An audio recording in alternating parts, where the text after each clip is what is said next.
1917 அன்னை மரியாள் 3 குழந்தைகளுக்கு காட்சி கொடுக்கின்றாள். பிரான்சிஸ், லூசியா, ஜெசிந்தா என்ற 3 குழந்தைகளுக்கு காட்சி கொடுக்கின்றாள்.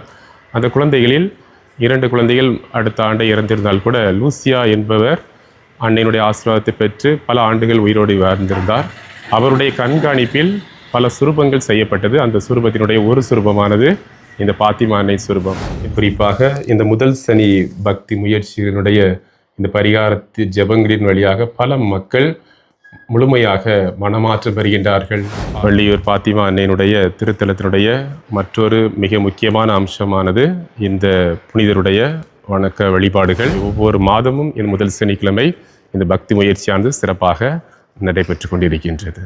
திருநெல்வேலி மாவட்டம், தூத்துக்குடி மறை மாவட்டம், வள்ளியூர் புனித பாத்திமா அன்னை திருத்தலத்தினுடைய மையப்பகுதியில் நாம் இருக்கின்றோம்.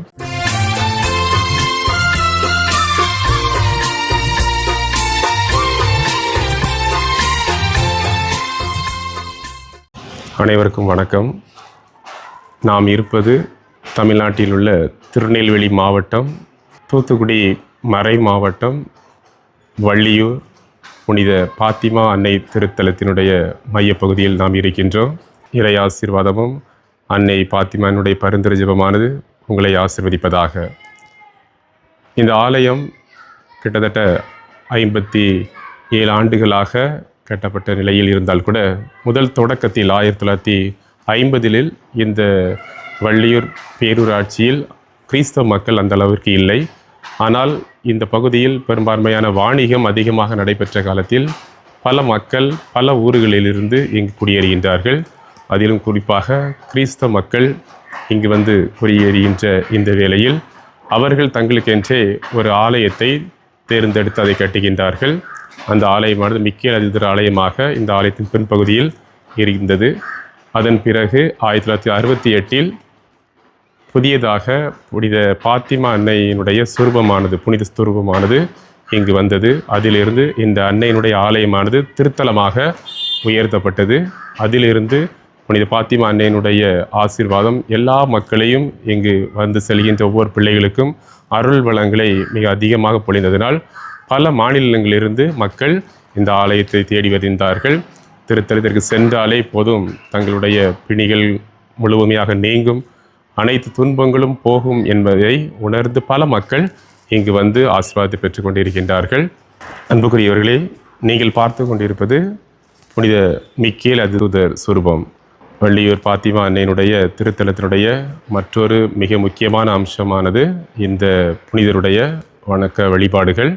அதிலும் குறிப்பாக பாத்திமா அன்னை திருத்தலம் ஆவதற்கு முன்பாக 1950 இந்த வள்ளியூர் பகுதிகளில் பெரும்பான்மையான மக்கள் ஒன்று கூடி வந்து ஒரு சிறிய ஆலயத்தை கட்டுகின்றார்கள். இந்த ஆலயத்தினுடைய பின்பகுதியில் ஒரு சிறிய ஆலயம் கட்டப்படுகிறது.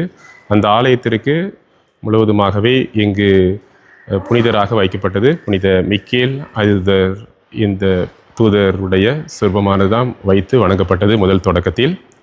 அதன் பிறகுதான் 1968 தான் அன்னை பாத்திமா அன்னையினுடைய இந்த புனித சுரூபமானது வெளிநாட்டிலிருந்து கொண்டு வரப்பட்டது. அதற்கு முன்பாக முதல் தொடக்கத்தில் மக்களால் முழுவதுமாகவே இங்கு இறை வணக்கம் செய்யப்பட்ட தூதரானவர் மிக்கேல் அதிதர் இந்த சுரூபம்தான். எனவே நீங்கள் பார்த்து கொண்டிருப்பது முதல் தொடக்கத்திலிருந்தே பல மக்களுக்கு இறையாசிரியர் பெறுவதிலும் இங்கு வருகின்ற ஒவ்வொரு மக்களுடைய துன்பங்கள், துயரங்கள் அனைத்தையுமே தீர்த்து வைப்பதில் இந்த புனிதருடைய பக்தி முயற்சிகள் சிறப்பாக முதல் தொடக்கத்திலேயே இந்த ஆலயத்தில் முழுவதுமாகவே வணங்கப்பட்டது. பாத்திமா அன்னையினுடைய சுரூபத்தின் முன்பாக இருக்கின்றோம். 1968 பங்கில் இருந்த அருள் தந்தை அந்தோணி பர்னாத் அவருடைய முயற்சியினால் இந்த புனித சுரூபமானது இங்கு கொண்டு வரப்பட்டது. எனவே அன்றிலிருந்து இந்த ஆலயமானது பாத்திமா அன்னை திருத்தலமாக உயர்த்தப்பட்டது. அங்கிருந்து பல மக்கள் வருவார்கள். இந்த அன்னையினுடைய ஆசீர்வாதத்தை அனைவரும் பெற்றுக்கொண்டிருக்கின்றார்கள். இந்த அன்னையினுடைய இந்த புதுமை சுரூபத்தினுடைய சிறப்பு என்னவென்று பார்க்கின்ற பொழுது 1917 அன்னை மரியாள் 3 குழந்தைகளுக்கு காட்சி கொடுக்கின்றாள்.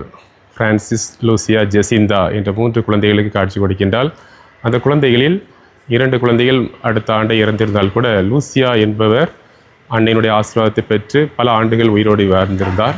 அவருடைய கண்காணிப்பில் பல சுரூபங்கள் செய்யப்பட்டது. அந்த சுரூபத்தினுடைய ஒரு சுரூபமானது இந்த பாத்திமா அன்னை சுரூபம். இந்த சுரூபமானது நம்முடைய அப்போது இருந்த அருள் தந்தை அந்தோணி பர்னாந்தருடைய முயற்சியினால் நம்முடைய ஆலயத்திற்கு கொண்டு வரப்பட்டது. என்று இந்த சுரூபமானது இங்கு வந்ததோ அன்றிலிருந்து இந்த பகுதியில் உள்ள எல்லா மக்களுமே இந்த அன்னையை தேடி வந்து ஆசீர்வாதத்தை பெற்றுக்கொள்கின்றார்கள்.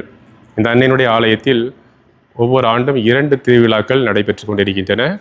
அதுவும் அன்னை பாத்திமா அன்னை 3 குழந்தைகளுக்கும் காட்சி கொடுத்த மே மாதத்தினுடைய 13ஆம் தேதி நினைவை கொண்டாடும் விதமாக மே மாதத்தில் ஒரு திருவிழாவும், அக்டோபர் மாதத்தின் முடிவில் அந்த காட்சி 6ஆம் காட்சி நடைபெற்றது. எனவே அதனுடைய நினைவாக ஒரு திருவிழாவுமாக இங்கு 2 விழாக்கள் கொண்டாடுகின்றார்கள்.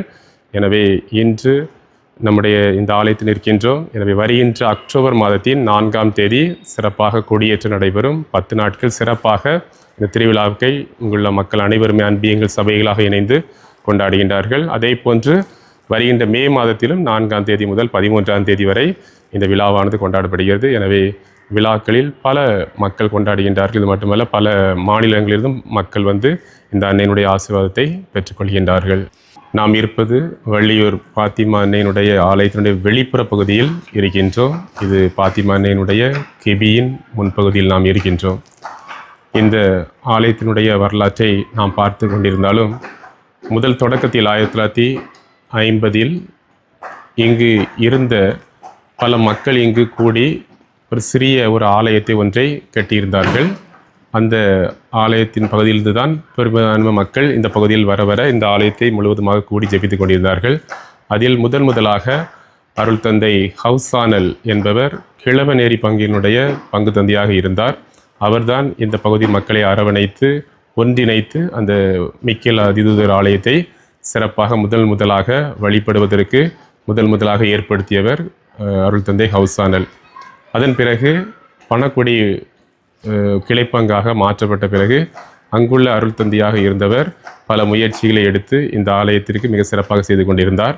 ஆனால் இந்த ஆலயத்தை இந்த அளவிற்கு பெரும் வளர்ச்சிக்கு காரணமாக அமைந்திருந்தவர் நாங்குநேரி பங்கில் இருந்த அருள் தந்தை அந்தோணி பர்னாந்த அவர்கள்.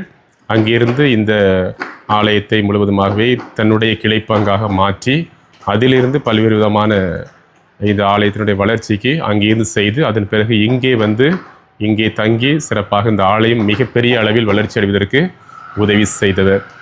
இந்த ஆலயத்தில் இப்பொழுது காலகட்டங்களில் பல மக்கள் இந்த அன்னையினுடைய ஆலயத்தை தேடி வந்தாலும் பல புதுமைகளை அன்னை ஒவ்வொரு நாளுமே வழங்கி கொண்டே இருக்கின்றார்கள். குறிப்பாக கடந்த 2 மாதத்திற்கு முன்பாக கூட கோவையிலிருந்து கண்ணன் என்ற ஒரு மனிதர் வந்திருந்தார்கள். அவர்கள் கிட்டத்தட்ட 8 ஆண்டுகளாக குழந்தை பேர் இல்லாமல் இருந்தார்கள். அவர்கள் அன்னையினுடைய ஆலயத்திற்கு வந்து ஒரு நேர்ச்சையாக செய்திருந்தார்கள். குழந்தை பாக்கியம் கிடைத்திருந்தால் அன்னையுடைய ஆலயத்திற்கு வந்து நான் ஒரு சாட்சியாக சொல்வேன் என்று. அதை போன்று கிட்டத்தட்ட 8 ஆண்டுகளுக்கு பிறகு அவர்களுக்கு ஒரு குழந்தை பாக்கியம் கிடைத்து அதனுடைய சாட்சியாக கூறி சென்றிருந்தார்கள். கடவுளுக்கு நன்றியும் கூறி சென்றார்கள். எனவே அதை போன்று பல மக்கள் இங்கு மலையாள மக்கள், கேரள பகுதியிலிருந்து பல மக்கள் வந்திருக்கின்றார்கள்.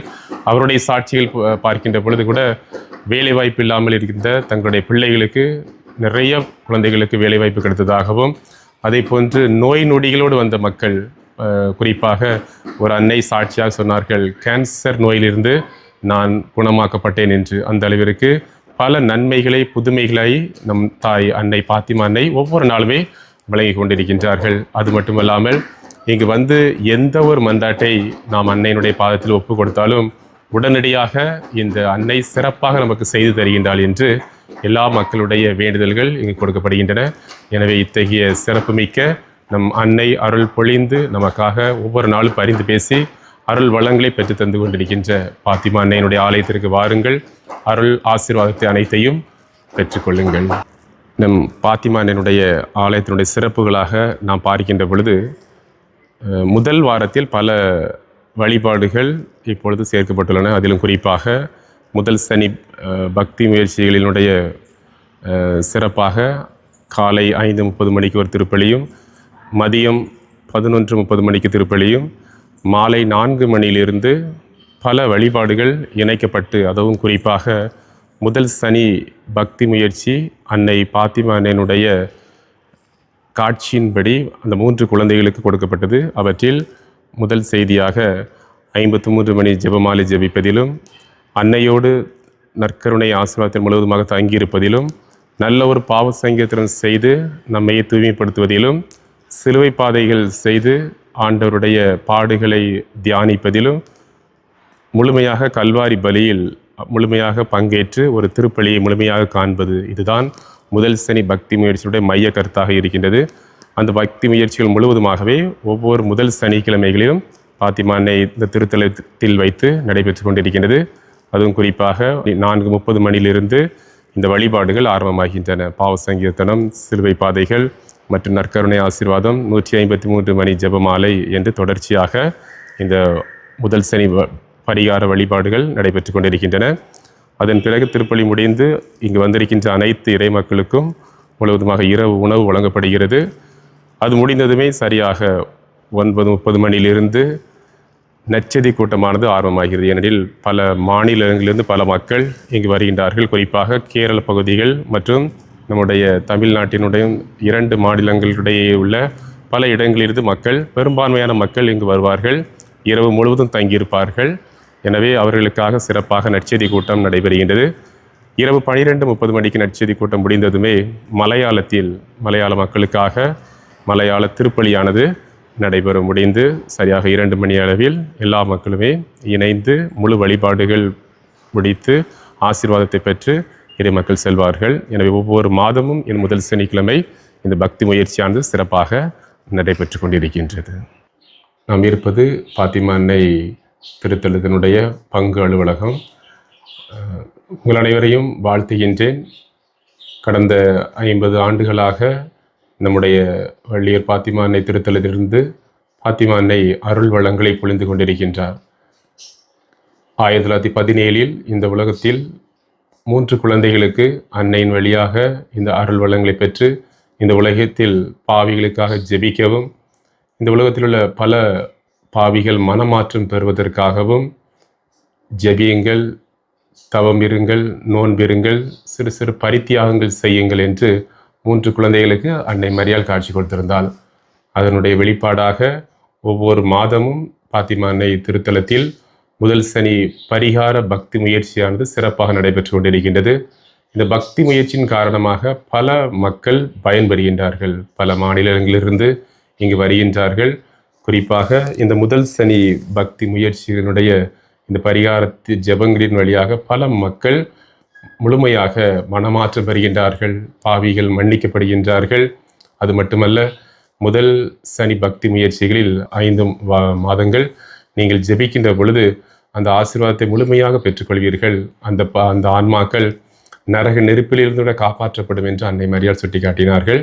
எனவே இன்றைய நாட்களில் உங்கள் அனைவரையும் வாழ்த்துகின்றேன். எந்த அளவிற்கு அன்னையினுடைய ஆலயத்திற்கு பல பகுதியிலிருந்து மக்கள் வந்து ஆசீர்வாதத்தை பெற்றுக்கொள்கின்றார்களோ அதை போன்று நீங்களும் இங்கு வாருங்கள், ஆசீர்வாதத்தை பெற்றுக்கொள்ளுங்கள். நீங்கள் எங்கிருந்தாலும் உங்களையும் பாத்திமா அன்னை ஆசீர்வதிப்பார், உங்களுக்காக பரிந்து பேசுவார். இந்த உலகத்தில் உள்ள எல்லா மனிதருடைய தாயாக இருந்து நமக்காக வழிகாட்டுகின்ற நம் தாய் இறை அன்னை பாத்திமா அன்னை உங்களையும் உங்களுடைய குடும்பத்தாரையும் என்றென்றும் ஆசீர்வதிப்பாராக. God bless you.